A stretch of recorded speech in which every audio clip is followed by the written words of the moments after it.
Hey, welcome to the Remotely Review. I'm your host, Remotely. Thank you guys for tuning in. I want to get started by talking about the BET Awards. The 2020 BET Awards aired on Sunday night. They actually made history. This was the first time the BET Awards was aired on CBS. Yep, the BET Awards aired on CBS Network. That is your local, your major network television kind of situation, okay? Yeah, and it was hosted by Amanda Seales. Amanda Seales hosted the BET Awards this year. I think she was the best pick ever, or the best pick possible. Amanda Seales, she's very funny. I think she's witty. She's smart. She always has something to say. You know, whether you like her or not, you can't deny the girl's intelligence. Like, she's a smart girl. Amanda Seales graduated from Columbia University. She's a Columbia University alumni, and, you know, she says it like she means it, and I can respect that. When you talk about a strong black woman, you got to give it up to an Amanda Seales, right? And so Amanda did her thing. Now, come to find out, and we did not learn this until the end of the program, but Amanda Seales actually recorded that entire hosting session from her home. Yep. Amanda did that from her home. It was all in front of a green screen. I'm pretty sure some of those high-end designers actually, you know, delivered the dresses and the outfits that she wore, but it was all at her house. It was all done at her house. So I guess, you know, BET or CBS or whatever network or company that was in charge of the production, I'm assuming that they sent over, you know, the top makeup team and, you know, the top wardrobe stylists and stuff like that over to Amanda Seales' home and got that thing up and running. And, you know, I mean, I could tell by the audio that something wasn't quite right. Like, her audio it just wasn't all the way there, okay?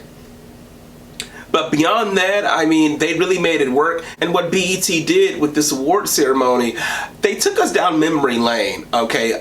They reminded us of Sita's world. You guys remember Sita? Sister Sita, baby! Sita. You guys remember Sita? She took us to Big Ticket in the Basement. We went to Teen Summit. She did Rap City. Like, she took on all of these different personas with her green screen, like with that whole setup at her house. And I really appreciate it. It goes to show how creative an individual can be just with their, you know, what's around you. Someone once told me that, you know, you might not have everything that you want, but you do have everything that you need. You know, you have to use what's available to you to your best advantage. And that's exactly what people are doing these days and times. And so I applaud Amanda Seales for showing us how to do it. Sis did that, right?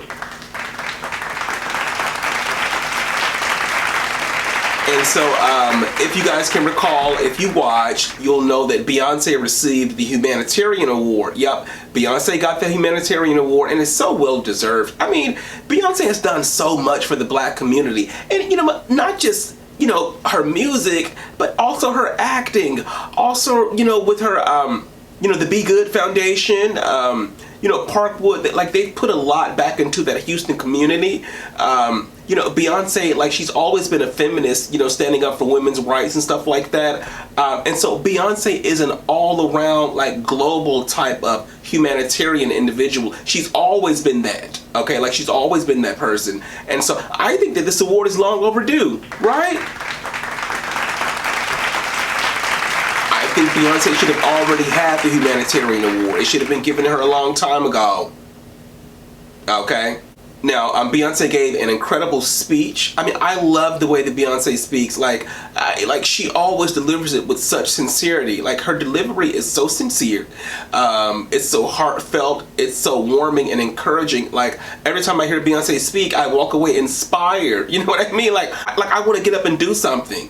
You know, after Beyonce makes a speech, I want to get up and just do something. You know what I mean? Like, either if it's to go out there and, you know, give a homeless person $1, you know what I mean? Or to, you know, perhaps if I see a stray dog, you know, to offer that dog some water, or, you know, just throw out my leftovers, like, whatever. You know what I mean? Like, you want to do something. This is what Beyonce does. Like, she encourages us to do things, positive things, you know? So shout out to you, Beyonce. Thank you for that incredible speech. Your Humanitarian Award was well deserved.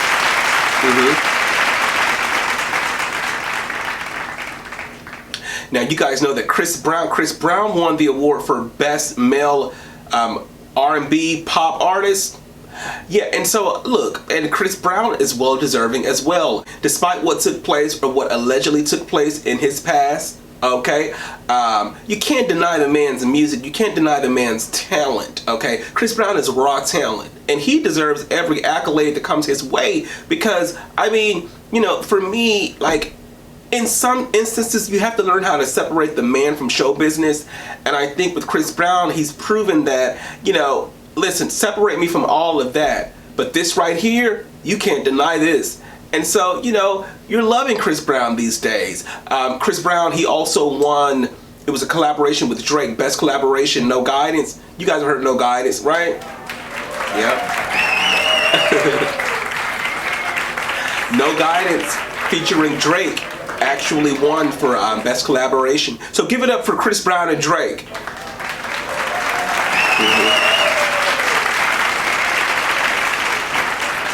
And so I like Chris Brown. I've always been a fan of Chris Brown. Chris Brown is actually the first artist that made me fall in love with dancing. Like, I can't dance myself, you know what I mean? Like, I'm not a dancer. I'm not a dancer.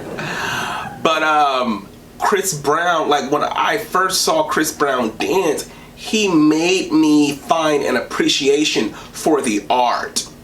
Okay. Chris Brown is who, like, he's the person who showed me that dancing is an art form. It's an art.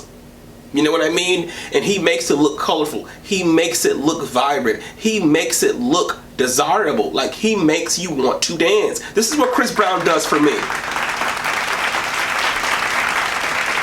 Okay. Now, people have been calling Chris Brown the next Michael Jackson. I think that title is well deserved. You know, I'm not going to shy away from it. I'm not going to deny it or reject it. Chris Brown is the next Michael Jackson. Now, I know we've had Usher come before him.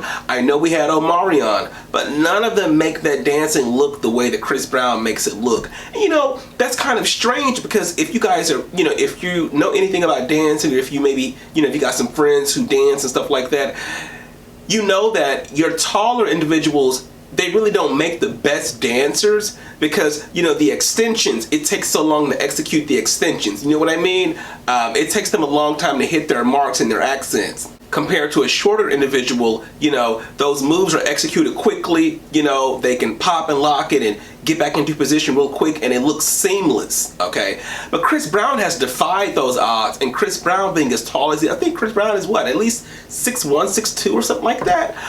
Chris Brown being a tall individual still makes that dancing look good, okay? He makes it look good. And so I tell everybody, anybody who knows me know that I cannot dance, but I live for a Chris Brown as a dancer. You know what I mean? So Megan Thee Stallion gave a phenomenal performance of, what's the name of her new song? What is it? Something, but it's got an NWA remix to it, okay? It's a new song. Forgive me for not knowing the name of the song, okay? If you guys know it, leave it in the comments. But anyway, she gave a great performance. She actually took us to like a Mad Max kind of thing out in the desert, and I thought it was phenomenal. She performed that new song as well as Savage featuring Beyonce. Yep, she performed that, and she did a kind of a stadium thing out there in the desert, which kind of made me think of the Beyonce thing at Coachella.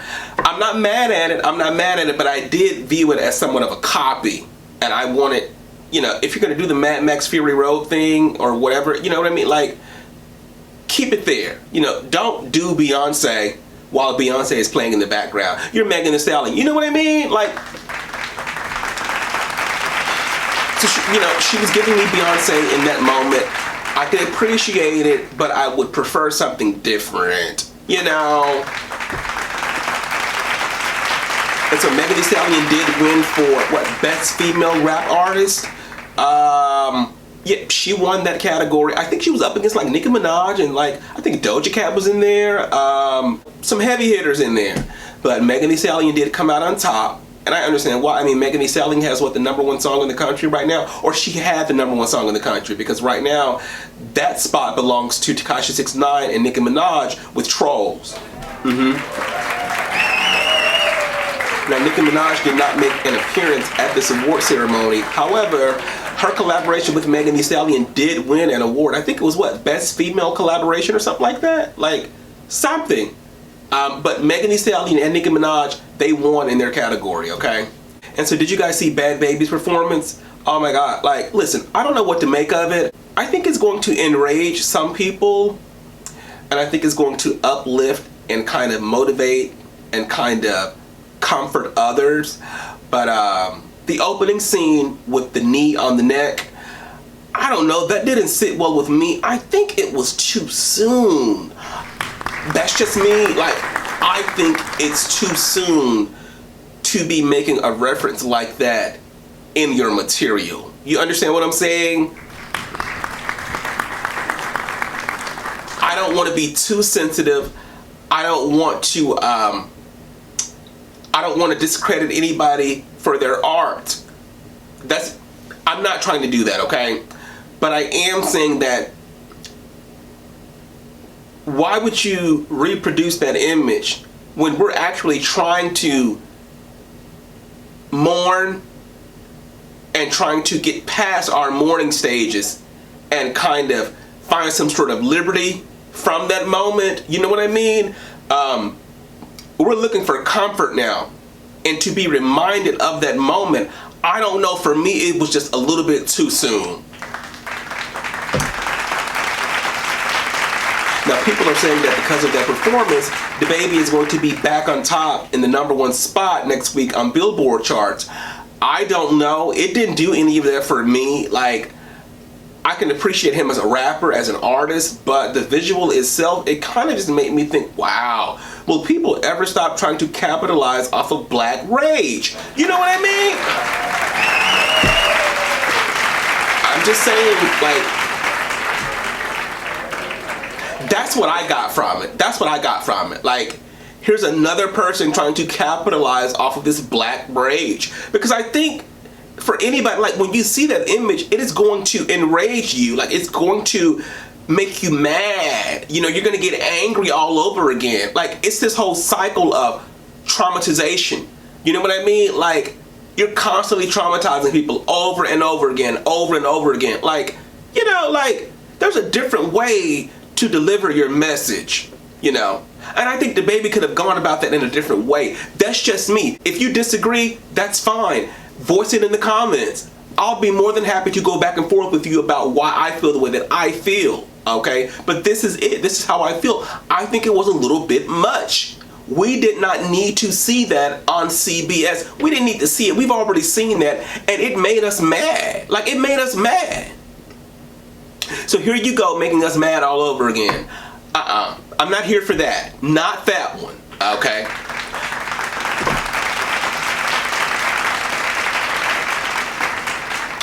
And so, anyway, who else performed?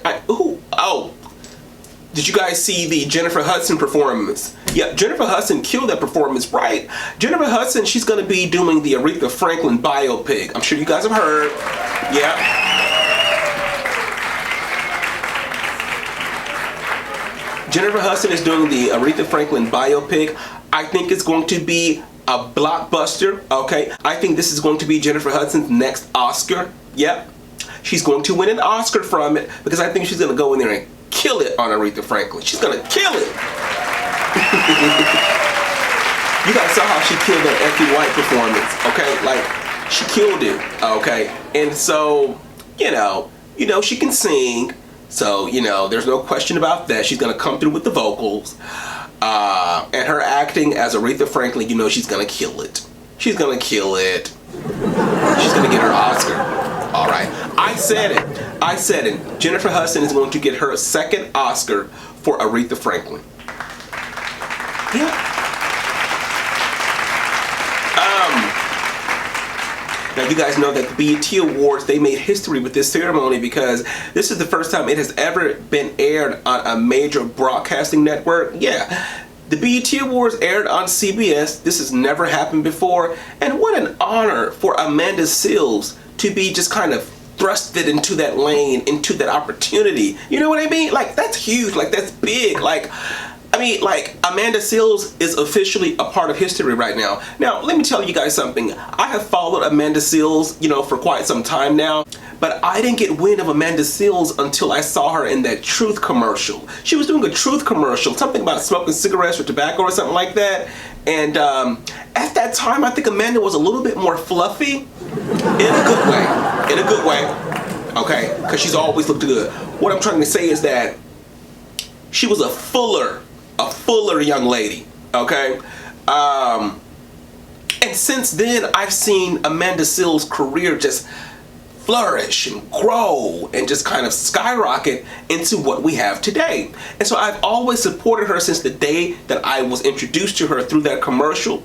Okay, now she doesn't hesitate to remind us of her history in the industry. Amanda Seales has been out here in these streets. I mean, she's done Nickelodeon, like, and I'm talking about since she was knee high to a duck. She's been out here doing stuff, okay?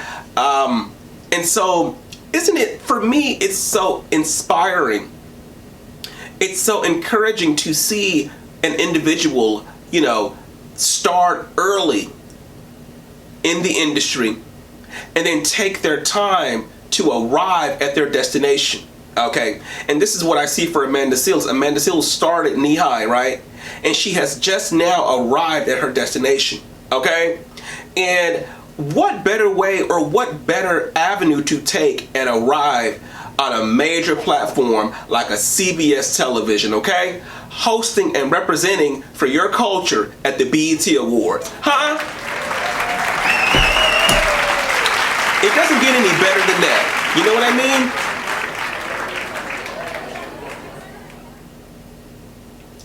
mean? And so shout out to you, Amanda Seales. We're rooting for you. The future looks bright for you. The world is at your fingertips, okay? And I wish you nothing but the best. Amanda Seales. Give it up, y'all.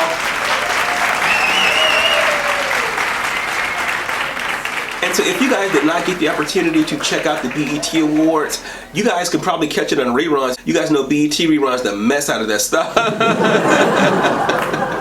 So I'm sure they're going to be airing it all over, you know, like next week and the week after that. Like, you'll be able to catch it. It's definitely one to see. They made history with this one, okay? This is one for the history books. One that I feel like I was a part of simply because I was able to witness it, okay? So shout out to BET and everybody over there. Shout out to Amanda Seales. You know what? Side note, Amanda Seales actually, like, she's credited as the writer. Like, she wrote the entire show, like the entire hosting thing. She wrote it herself. Amanda Seales cannot be stopped, right? Give it up one more time for Amanda Seales.